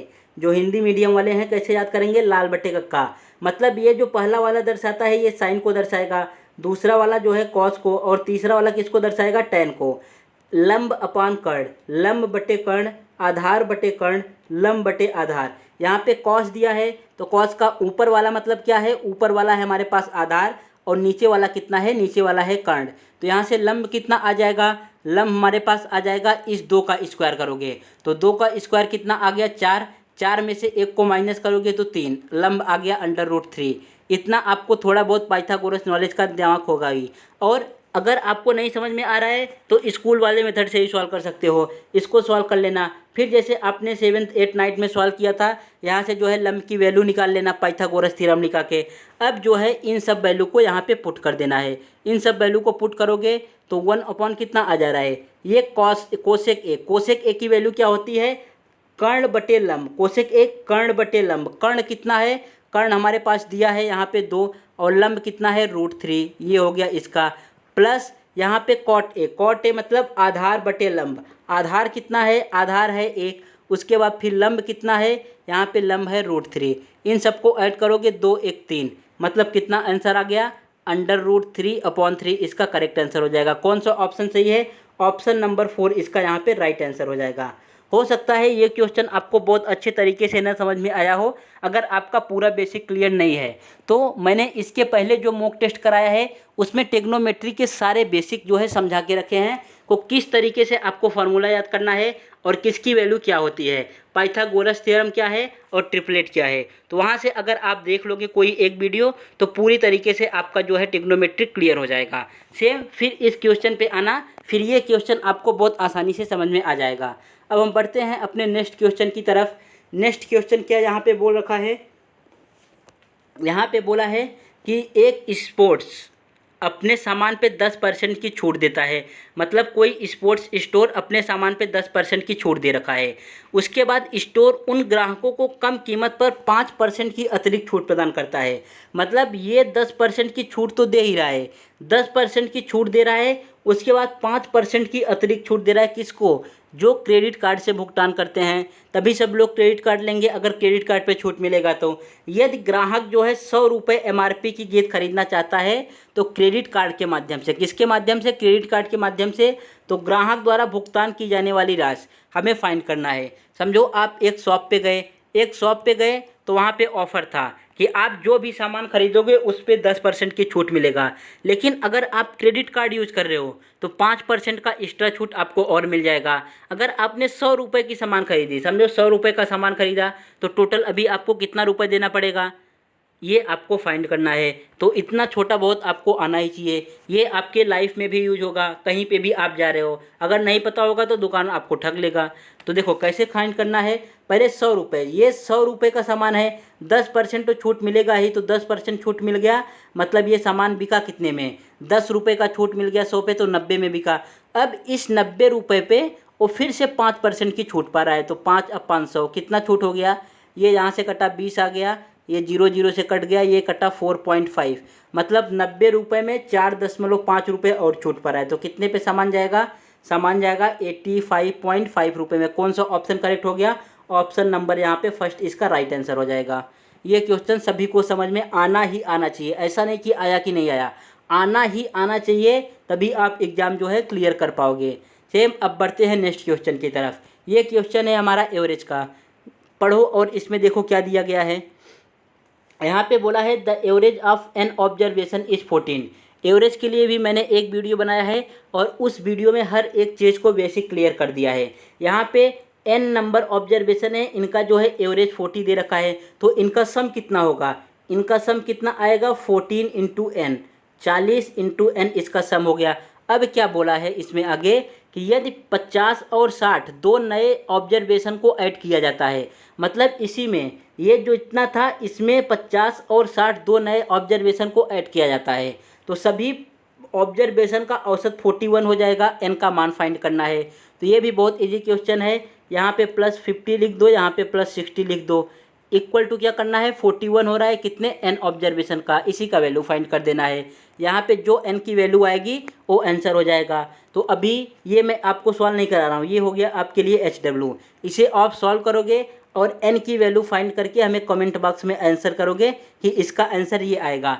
जितने भी कैलकुलेशन वाले पार्ट आएंगे, ये कैलकुलेशन बहुत इजी है इसीलिए मैं आपके ऊपर छोड़ रहा हूँ। जितने भी कैलकुलेशन वाले पार्ट आएंगे आप खुद से सॉल्व करो और कमेंट बॉक्स में मैसेज कर देना कि इसका आंसर ये आएगा। अगर किसी का गलत आया तो मैं उसको रिप्लाई भी कर दूंगा और उसको समझा भी दूंगा किस तरीके से सॉल्व करते हैं। बढ़ते हैं नेक्स्ट क्वेश्चन की तरफ। नेक्स्ट क्वेश्चन क्या बोल रखा है, यहाँ पे x and y together can finish a task in 12 days. कोई x है, यहाँ पे x ये हो गया, प्लस y, ये दोनों मिल के किसी काम को कितने दिन में कर रहे हैं, 12 दिन में कर रहे हैं, ये हो गया 12 डेज। y इसी काम को 15 दिन में पूरा कर सकता है। अगर y अकेले पूरा करे तो इस काम को जो है 15 दिन में कर देगा। x और y मिल के कर रहे हैं तो टाइम कितना लग रहा है, 12 डेज। अगर y अकेले करे तो 15 दिन में। तो पूछा है x अकेले इस काम को कितने टाइम में कर पाएगा। ऐसे क्वेश्चन को सॉल्व करने से पहले सबसे पहले आपको टोटल वर्क फाइंड करना रहता है। टोटल वर्क क्या होता है, इन्हीं दोनों नंबर का एलसीएम। तो इनका एलसीएम कितना आ जाएगा, इनका एलसीएम हमारे पास आ जाएगा 60। मतलब 60 एक ऐसा नंबर है जो 12 से भी कट जाएगा और 15 से भी कट जाएगा। तो यहाँ से अब जो है ये एलसीएम आ गया। अब यहाँ से इनकी एफिशिएंसी फाइंड करो। एफिशिएंसी मतलब क्या होता है, कार्य क्षमता, कि एक्स और वाई मिलके एक दिन में कितने कार्य कर रहे हैं और वाई अकेला एक दिन में कितने कार्य कर रहा है। तो जो है 60 में 12 से डिवाइड करो, जब 60 में 12 से डिवाइड करोगे तो 12 पंचे 60, इसका कितना आ गया 5 आ गया। सेम इसी प्रकार 60 में 15 से डिवाइड करो, यहाँ पे 16/15, ये कितना आ जाएगा 15 चौका मतलब 4। अगर एक्स और वाई एक दिन में 5 काम कर रहे हैं, एक्स और वाई एक दिन में कितने काम कर रहे हैं 5 काम कर रहे हैं, वाई अकेला एक दिन में जो है 4 काम कर रहा है। अगर वाई एक दिन में 4 काम कर रहा है और एक्स और वाई मिलके एक दिन में 5 काम कर रहे हैं, तो एक्स कितना काम कर रहा है, एक्स जो है इन दोनों का डिफरेंस कितना काम कर रहा है, 1 काम कर रहा है। अब एक्स को टोटल काम कितना करना है 60 यूनिट, 60 यूनिट करना है। एक्स जो है एक दिन में 1 काम कर रहा है, तो टोटल काम कितने दिन में करेगा 60 डेज में करेगा। कौन सा ऑप्शन करेक्ट हो गया, ऑप्शन नंबर फर्स्ट इसका राइट आंसर हो गया। नेक्स्ट क्वेश्चन में क्या पूछा है, यहाँ पे बोला है कि 70 को x% से कम करने पर, 70 को x% कम करोगे, तो यहाँ पे अगर 70 को आप x% कम कर रहे हो तो देखो ये कैसे होगा। मैं केवल एक ही करके आपको दिखा रहा हूँ। 17 इंटू यहाँ पे x/100, ये इतना आपने कम कर दिया तो ये इससे कट जाएगा, कितना आ जाएगा, ये आ गया हमारे पास 7x/10। तो नंबर बन कितना जाएगा, ये नंबर बन जाएगा 70 - 7x/10, ये इतना हो गया। सेम ये हो गया x को 10% कम करने पर। अगर हम x को जो है 70 को x% कम कर रहे हैं तो इतना आ रहा है। अब क्या बोला है, x% कम करने पर वही परिणाम प्राप्त होता है जो 60 को x% बढ़ाने पर होता है। मतलब ये 70 - 7x/10 इक्वल टू सेम वही परिणाम होता है। क्या परिणाम प्राप्त होता है, जो 60 को x% बढ़ाने पर, मतलब यहाँ पे प्लस आ जाएगा 6x/10। उसके बाद क्या पूछा है, 91 का x% कितना है। हमसे 91 का जो है x% पूछ रखा है। यहाँ से x की वैल्यू कितनी आएगी, देखो x की वैल्यू फाइंड करने के लिए कैसे करेंगे, नंबर को इधर ले जाएंगे और x वाले पोर्शन को इस तरफ, नंबर वाले पोर्शन को एक तरफ, x वाले पोर्शन को एक तरफ। तो यहाँ से अगर आप फाइंड करेंगे तो आपके पास x की वैल्यू निकल के आ जाएगी 10 × 10/13, 10 × 10/13। ये कैलकुलेशन आप करके चेक कर लेना, x की वैल्यू जो है इतनी ही आने वाली है। अब हमसे क्या पूछ रखा है, यहाँ पे पूछ रखा है कि 91 का x%, 91 x कितना है 10 × 10/13, इसका x% मतलब 1/100। ये कितना आ गया, ये कट गया इससे 13 × 7 = 91। डायरेक्ट इसका आंसर कितना आ गया, ऑप्शन नंबर 4 इसका राइट आंसर हो गया। बढ़ते हैं नेक्स्ट क्वेश्चन की तरफ। देखो नेक्स्ट क्वेश्चन, ये क्वेश्चन जो है डायरेक्ट थ्योरम पे दिया गया है और ये थ्योरम आपके एग्जाम के लिए हद से ज़्यादा ज़रूरी है, बहुत ही ज़्यादा ज़रूरी है।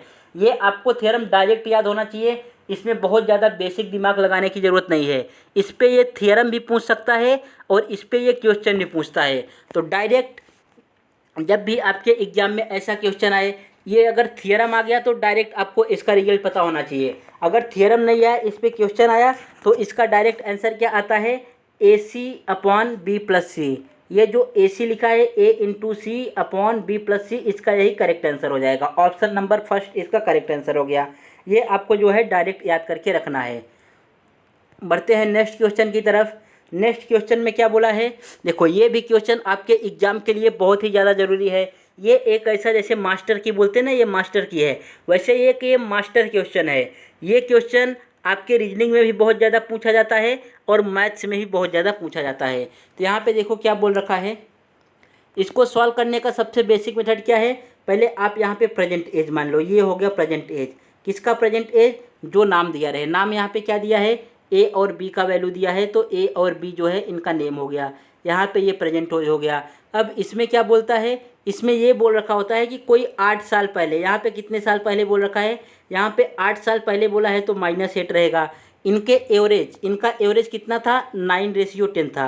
8 साल पहले इनका एवरेज इतना था। उसके बाद फिर आगे बोला है कि 4 वर्ष बाद, मतलब अब से जो है 4 वर्ष बाद, 4 वर्ष बाद मतलब प्लस में होगा, इनका एवरेज कितना हो जाएगा, इनका एवरेज बढ़ के 12:13, 12:13 हो जाएगा। ऐसे क्वेश्चन में क्या करते हैं, ऑलवेज गैप को सेम करना रहता है। आपको पता होगा कि अगर आप आज 20 साल के हैं तो 10 साल बाद जो है आप 30 साल के हो जाएंगे। अगर आप जो है आज 5 साल के हैं और आपका भाई 10 साल का है तो 10 साल बाद आप 15 साल के हो जाएंगे, आपका भाई 20 साल का हो जाएगा। मतलब जो गैप रहता है, गैप जो है एवरेज वाले क्वेश्चन में एज वाले जो एज से रिलेटेड आते हैं उनमें ऑलवेज जो है गैप सेम रहना चाहिए। तो यहाँ पे गैप चेक करो, यहाँ पे गैप कितना है। देखो गैप 2 टाइप से चेक करते हैं, एक तो रो वाइज और दूसरा कॉलम वाइज। तो रो वाइज चेक करो पहले, 9 और 10 में कितने का गैप है, 9 और 10 में 1 का गैप है। 12 और 13 में कितने का गैप है, 1 का गैप है। मतलब दोनों गैप सेम हैं। अब इस तरीके से गैप चेक करने के बाद अब हमें ऐसे चेक करना है, 9 और 12 में कितने का गैप है, 3 का गैप है। 10 और 13 में कितने का गैप है, 3 का गैप है। मतलब हमारे पास सब जगह से गैप सेम मिल रहा है, तो इसमें गैप को बराबर करने की ज़रूरत नहीं है। अगर गैप सेम नहीं मिलता तो इस क्वेश्चन को फिर हम गैप को इक्वल करते तब सॉल्व करते। यहाँ पे ये कॉलम वाइज कितना गैप मिला, यहाँ पे 3 का गैप मिला। इस 3 के गैप को इन्होंने कितना बोल रखा है, ये वाला 8 और ये 4 दोनों जो है ये माइनस में है ये प्लस में है तो ऐड हो जाएंगे। 8 और 4 मिलके कितना हो गया, 8 और 4 मिलके 12 हो गया। मतलब 1 की वैल्यू हमें कितनी दे रखी है, 1 की वैल्यू जो है 4 दे रखी है। अब यहाँ से आप कोई भी एज पूछे, प्रेजेंट का पूछे, पास्ट का पूछे, फ्यूचर का पूछे, आप यहाँ से हर एक चीज़ को फाइंड कर सकते हैं। देखो ये कैसे फाइंड होगा, यहाँ पे बोला है 9 और 1 की वैल्यू 4 है तो 9 की वैल्यू कितनी हो जाएगी, 36। मतलब ये 8 साल पहले 36 साल का था और ये 8 साल पहले 40 साल का था। अब ये प्रेजेंट में कितना हो जाएगा, प्रेजेंट में जो है इसमें 8 साल ऐड कर दो। अगर 8 साल ऐड करोगे तो ये कितना हो जाएगा, 46 में से 2 जाएगा 44, ये हो गया 44 साल का। और ये कितने का हो जाएगा, ये 40 में से जो है 8 को माइनस कर दोगे तो यहाँ पे ऐड कर दोगे तो यहाँ पे आ जाएगा ये 48 साल का। ये हो गया इसका एज। अब जो भी पूछे यहाँ पे फाइंड करो। सी की वर्तमान आयु, मतलब यदि सी ए की वर्तमान आयु से 4 वर्ष कम है, ए कितना है, ए की वर्तमान आयु 44 वर्ष है और सी इससे 4 साल कम है तो सी कितने का हो जाएगा, सी हो जाएगा 40 साल का। कौन सा करेक्ट आंसर है, ऑप्शन नंबर 3 इसका राइट आंसर हो गया। तो जितना मैं क्वेश्चन करा रहा हूँ, जिस पे स्टार मार्क कर रहा हूँ, इसका मतलब वो क्वेश्चन हद से ज़्यादा आपके एग्जाम में पूछा जाता है और हर एक शिफ्ट में वैसा ही क्वेश्चन आपको आता है। तो उस क्वेश्चन को आपको बहुत अच्छे तरीके से सॉल्व करना है। बढ़ते हैं नेक्स्ट क्वेश्चन की तरफ। नेक्स्ट क्वेश्चन में क्या बोल रखा है, यहाँ पे बोला है कि 2 कर्मचारी ए और बी, कोई 2 कर्मचारी हैं ए और बी, उनके नियोक्ता द्वारा प्रति सप्ताह कुल 13,455 रुपये का भुगतान किया गया। मतलब 13,455 रुपये का भुगतान कर रहे हैं। यदि ए को बी की भुगतान की गई राशि का 1/125% भुगतान किया। मतलब ये कोई 2 कर्मचारी आप बना लो, यहाँ पे एक को ए बना दिया, एक को बी बना दिया। यहाँ पे ये बोल रहे हैं कि अगर इसको 100 रुपये, बी को 100 रुपये मिल रहे हैं तो ए को कितना मिल रहा है, ए को 125 रुपये मिल रहे हैं। इसका मतलब ये हुआ। अब यहाँ से आपको रेशियो ले लेना है।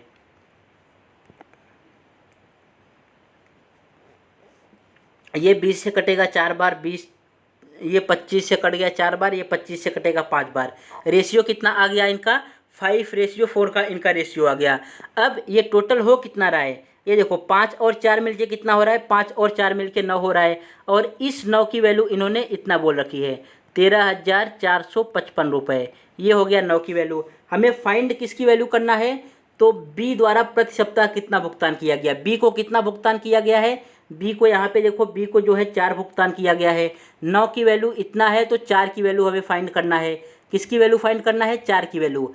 अब यहाँ से आप माइंड में कैलकुलेट भी कर सकते हैं या तो इसको करेक्ट जो है आप सॉल्व भी कर सकते हैं। तो आपको सीखना है कि माइंड में किस तरीके से कैलकुलेट किया जाता है। देखो अगर 9 की वैल्यू इतना है, 9 की वैल्यू इतना है तो 4 की वैल्यू जो है लगभग इसके आधे से भी कम होना चाहिए। क्या होना चाहिए, इसके हाफ पार्ट से भी कम होना चाहिए, क्योंकि 9 का हाफ पार्ट कितना होता है, 4.5। तो ये 4.5 से भी 4 कम है तो इसके हाफ पार्ट से कम। देखो यहाँ पे 7,500, अगर 7,000 का दुगना करोगे तो कितना, 14,000 पहुँच जा रहा है, जो ज़्यादा है। यहाँ पे 11,000 तो आंसर आएगा नहीं।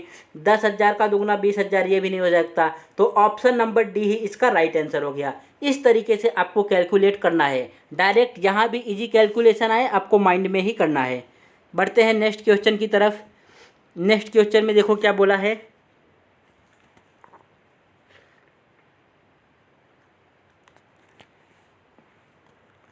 इसमें बोला है कि a person sold an article at a loss of 8%। कोई एक व्यक्ति है किसी वस्तु को 8% के लॉस पर बेच रहा है। उसके बाद यदि वह इसे 10.5% के लाभ पर बेचता, अगर बोल रहा है कि इसको जो है 10.5% के लाभ पर बेचता तो उसे 74 रुपये अधिक मिलते, तो वस्तु का क्रय मूल्य क्या है। तो ऐसे वाले क्वेश्चन को हम बोलते हैं गैप वाला क्वेश्चन। मतलब ये गैप वाले क्वेश्चन से बहुत आसानी तरीके से सॉल्व हो सकता है। यहाँ पे आप ये एक लाइन खींच लो और इसको मान लो सीपी। इस वाले लाइन को क्या मान लिए, सीपी मान लिए, मतलब कॉस्ट प्राइस मान लिए। यहाँ पे बोल रहा है कि 8% के लॉस पर, ये हो गया हमारा लॉस वाला पार्ट। फिर इसने आगे बोल रखा है कि अगर इसी सामान को लॉस पे ना बेच के 12.5% पे बेचता, ये 10.5 दे रखा है, 10.5% पे बेचता तो उसे 74 रुपये का लाभ होता। तो ऐसे क्वेश्चन में क्या करना है, जब भी ऐसा क्वेश्चन आपको एग्जाम में दिखे इन दोनों को ऐड कर देना है। जो परसेंट में, अगर दोनों अलग अलग साइड हैं, सीपी से अलग अलग साइड हैं तो दोनों को ऐड कर देना है। अगर एक ही साइड है तो दोनों को माइनस कर देना है। तो अलग अलग साइड है तो ऐड करो। यहाँ पे ऐड करने पे 18.5% आ गया और इसकी वैल्यू कितनी बोल रखी है, 74। तो यहाँ पे 74 हो गया। अब जो है इसको सॉल्व कर दो। यहाँ पे वैल्यू किसका पूछा है, ये इसकी वैल्यू आ गई। अब हमसे 100% की वैल्यू पूछा है, क्योंकि कॉस्ट प्राइस आपस में क्या होता है, 100% ही होता है। तो यहाँ पे अगर इसकी वैल्यू इतनी है तो 100% की वैल्यू क्या आ जाएगी, 74/18 पॉइंट इंटू जो है कितना हो जाएगा, 100%। ये कितना आने वाला है, जब इसे आप सॉल्व करोगे तो लगभग ये हमारे पास आ जाएगा, ये आने वाला है लगभग 100 चौका लगभग 400 आ रहा है। इसका कितना करेक्ट आंसर हो जाएगा, ऑप्शन नंबर डी इसका राइट आंसर हो जाएगा। जितने भी कैलकुलेशन पार्ट हैं, अगर आप कैलकुलेट भी नहीं कर पा रहे हो, गुणा भाग भी नहीं कर पा रहे हो, तो आप इसे जो है घर पे बैठ के आराम से कर सकते हो 10 से 15 मिनट में। लेकिन आपसे उससे कोई फ़ायदा होने वाला नहीं है। एग्जाम में 60 ही मिनट हैं और मैथ से क्वेश्चन को सॉल्व करने के लिए बहुत ज़्यादा आपको टाइम मिलेगा, तो 20 से 22 ही मिनट मिलेगा। और उस 20 से 22 मिनट में अगर आप कैलकुलेशन के हिसाब से सॉल्व करने लगे, उसको प्लस करने लगे, माइनस करने लगे, तो उसी हिसाब से आप सॉल्व करते रह जाओगे। 20 से 22 मिनट में टोटल 25 क्वेश्चन सॉल्व नहीं कर पाते। तो आपको क्या करना है, स्पीड पे भी फोकस करना है। कितनी ज़्यादा आपकी स्पीड, जितना ज़्यादा स्पीड होगा उतना ज़्यादा आपको बेनिफिट मिलेगा और उतने ज़्यादा से ज़्यादा क्वेश्चन आप सॉल्व कर पाएंगे। बढ़ते हैं नेक्स्ट क्वेश्चन की तरफ। नेक्स्ट क्वेश्चन में क्या लिखा है, देखो ये भी हर एक बार की तरह रिपीटेड क्वेश्चन है और इसको मैंने बहुत अच्छे तरीके से समझा रखा है। अब मैं यहाँ पे आपको डायरेक्ट बताऊँगा क्या करना रहता है। इन दोनों नंबर का मल्टीप्लाई करो, जो ये 23 × 15, बी और सी नंबर का मल्टीप्लाई किसके बराबर आना चाहिए, यहाँ पे ये और डी वाले नंबर के मल्टीप्लाई के, मतलब 10 × 33 इनके मल्टीप्लाई के बराबर आना चाहिए। लेकिन यहाँ पे ये हो गया प्रोपोर्शनल का रूल, अगर कोई नंबर प्रोपोर्शनल में है तो इस तरीके से होना चाहिए। अब बोला है कि इसमें x जोड़ा जाता है, मतलब हमें इस कुछ नंबर में x को ऐड करना है और x को ऐड करेंगे तब ये जाके प्रोपोर्शनल में बनेगा। तो हमें वैल्यू किसकी फाइंड करनी है, वैल्यू x + 5 की वैल्यू फाइंड करनी है। अगर x को हम 0 भी लेते हैं, x को 0 भी लेते हैं तो यहाँ पे 5 से जो है बड़ा ही आंसर आने वाला है। तो ऑप्शन नंबर 3 भी हट गया, ऑप्शन नंबर 4 भी हट गया। लेकिन x को 0 ले नहीं सकते, ये तो प्रोपोर्शनल में है नहीं, तो मतलब x को कुछ ना कुछ तो लेना पड़ेगा, 1 2 3 4 कुछ ना कुछ लेना पड़ेगा।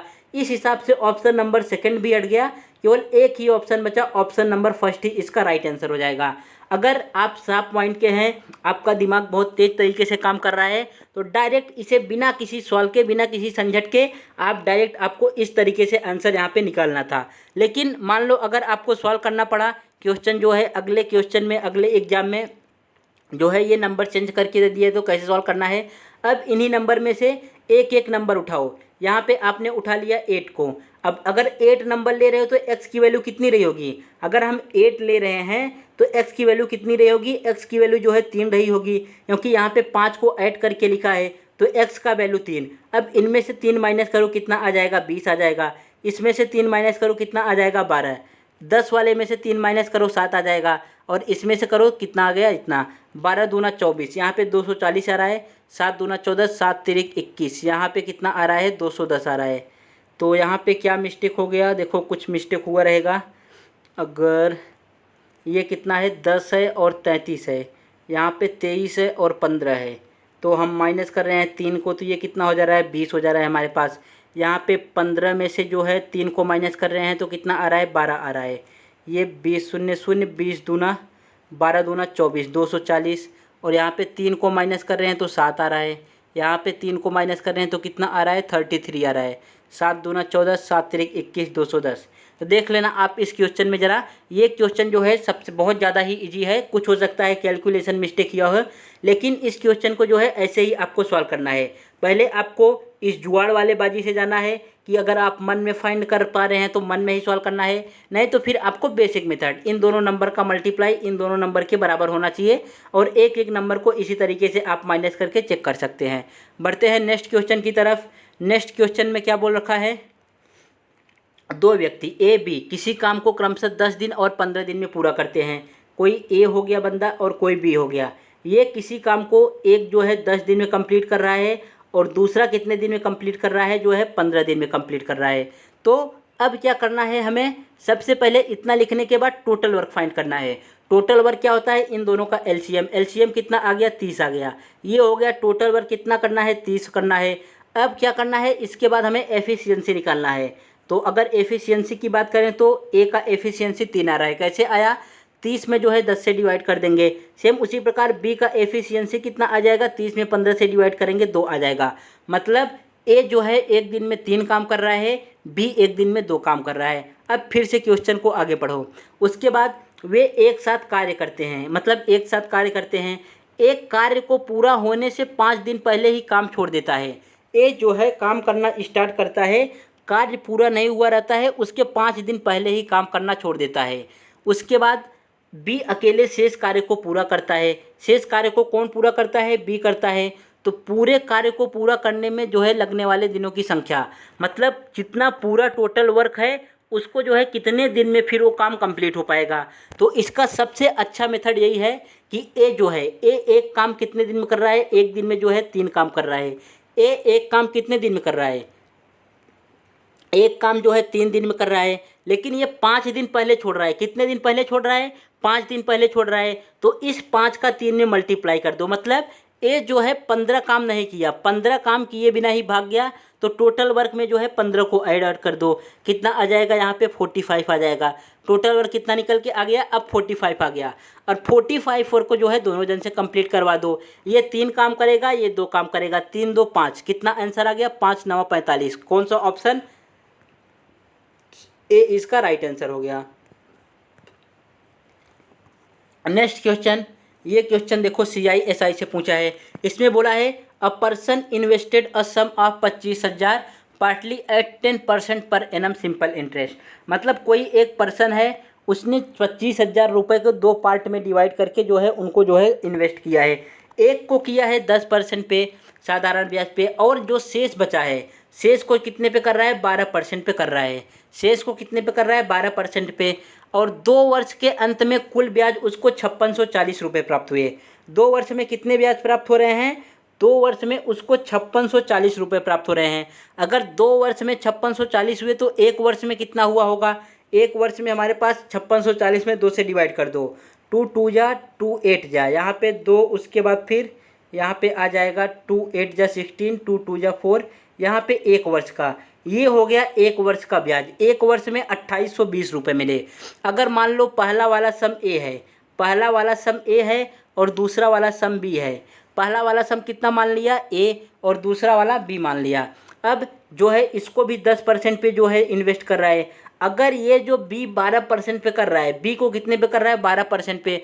अगर ये 12% ना करके 10% पे करता, 10% ये एक्स्ट्रा कितना लगा रहा है, एक्स्ट्रा जो है 2 लगा रहा है। तो इसको 2 को इस तरीके से लिख लो।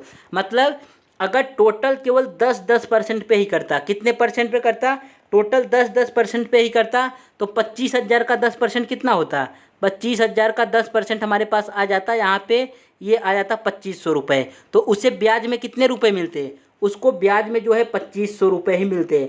अगर दोनों सम को और दोनों रुपए को 10% पे कर रहा है तो उसको ब्याज में 2500 रुपये मिल रहे हैं। लेकिन रुपए मिल कितने रहे हैं, उसको रुपए मिल रहे हैं 2840 रुपये। तो कितने रुपए एक्स्ट्रा यहाँ पे मिले, इन दोनों का डिफरेंस लेना है।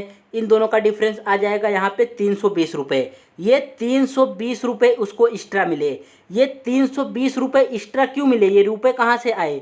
ये रुपये इसलिए एक्स्ट्रा मिले क्योंकि वो 10% पे न करके 12% कर रहा था, जो 2% अधिक है। मतलब ये 2% की वैल्यू कितना दे रखी है यहाँ पे 320। ये 2% की वैल्यू 320 दे रखी है, तो 1% की वैल्यू कितनी हो जाएगी? 1% की वैल्यू आ जाएगी 160 रुपये।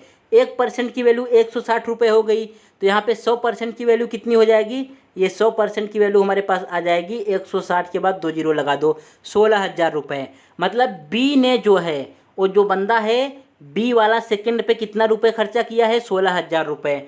अगर बी पे 16,000 रुपये खर्चा किया है और टोटल राशि कितना इन्वेस्ट किया है? 25,000 रुपये, तो ए पे कितना इन्वेस्ट किया रहेगा? इन दोनों का डिफरेंस कितना आ गया? ये ऑप्शन नंबर फर्स्ट कितना आंसर आ रहा है? इन दोनों का डिफरेंस ये हो गया 25, 16,000, 16 10 26। यहाँ से क्या मिस्टेक हो गया ज़रा आप देखो, ये हो गया 16,000 रुपये, ये हो गया। उसके बाद ए पे कितना इन्वेस्ट करेगा? 16,000, ए पे करेगा 9,000 रुपये। इन दोनों का डिफरेंस पूछ रखा है, दोनों का डिफरेंस कितना हो जाएगा? 9 1 10 7 17, मतलब 7,000। ऑप्शन नंबर डी इसका राइट आंसर हो गया। बढ़ते हैं नेक्स्ट क्वेश्चन की तरफ। नेक्स्ट क्वेश्चन में क्या पूछा है हमसे? ये है speed and distance, time, speed and distance. इसमें बोल रखा है कि एक समान गति से चल रही 540 मीटर लंबी ट्रेन, मतलब ट्रेन की लंबाई कितनी है? ट्रेन की लंबाई यहाँ पे मैंने ट्रेन बना रखा है 540 मीटर है, ये हो गई ट्रेन और ट्रेन की लंबाई। उसके बाद प्लेटफॉर्म को 55 सेकंड में क्रॉस करती है, मतलब ये जो प्लेटफॉर्म मैंने बनाया है इसको जो है 55 सेकंड में पार कर रही है। तो प्लेटफॉर्म को ट्रेन पार कब करेगी?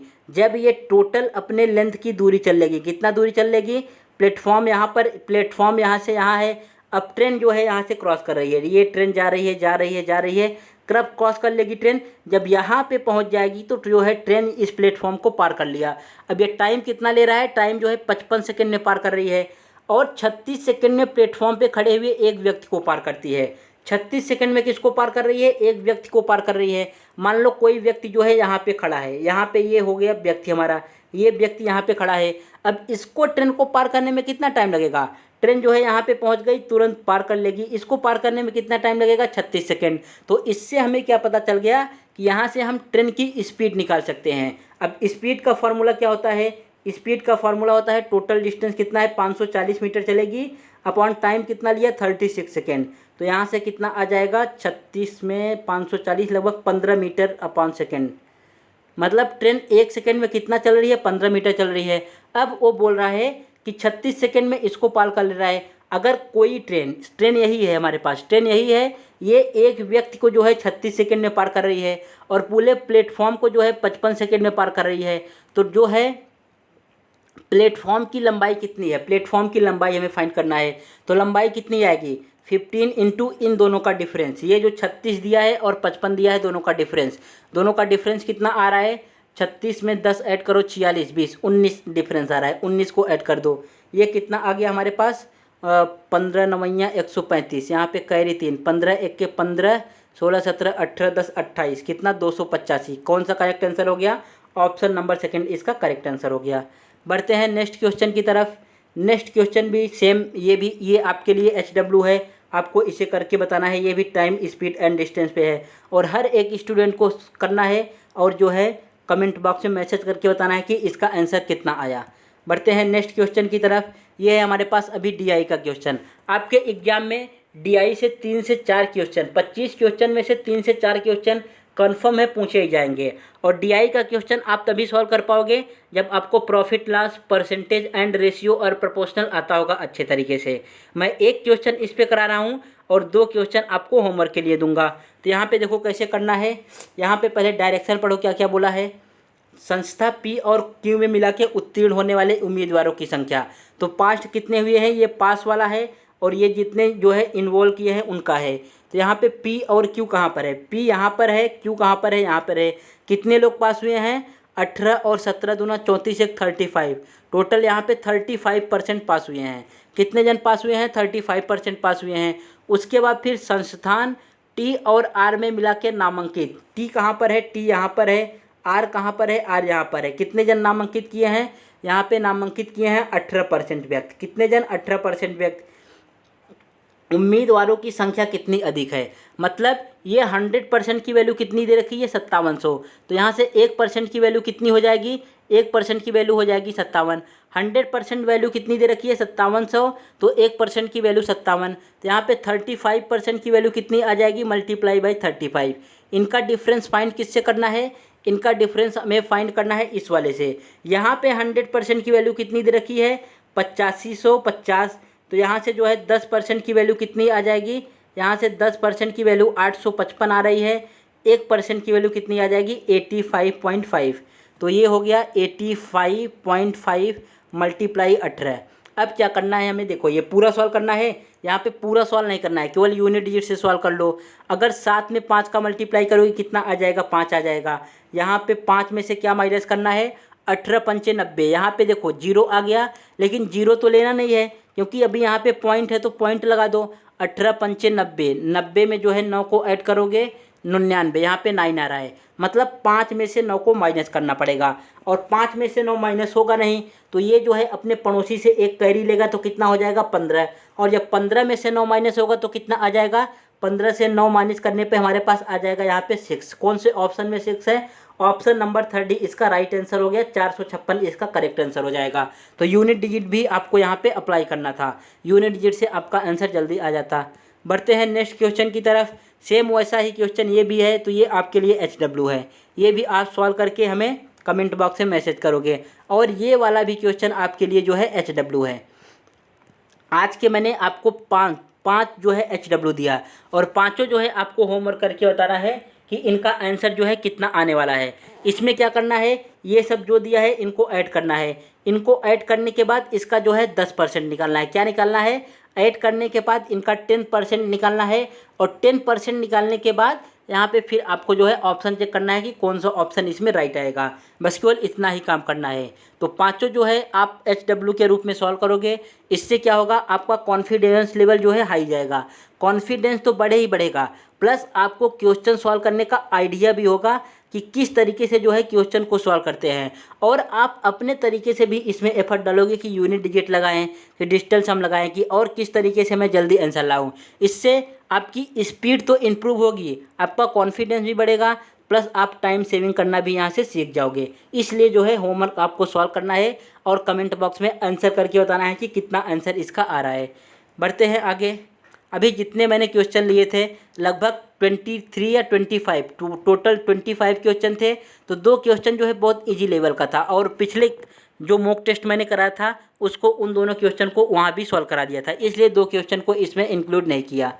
तो अगर अभी तक आपने हमारे चैनल को सब्सक्राइब नहीं किया है तो चैनल को सब्सक्राइब कर रहा है। वीडियोज़ अगर आप देख रहे हैं तो 100% आपको पसंद आएगा ही आएगा।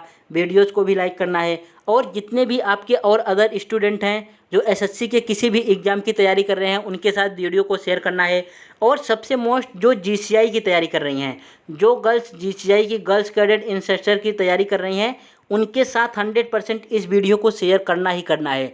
या तो जो अभी 3rd ईयर में हैं उनको इस वैकेंसी के बारे में नहीं पता है, जो NCC ले रखी हैं गर्ल्स, उनको उनके पास भी इस वीडियो को सेंड करना है, ताकि इन सब चीज़ों के बारे में उनको पता चल जाए कि कोई GCI का भी पोस्ट आता है और वो प्रिपेयर रहें उसके लिए नेक्स्ट ईयर अप्लाई करने के लिए।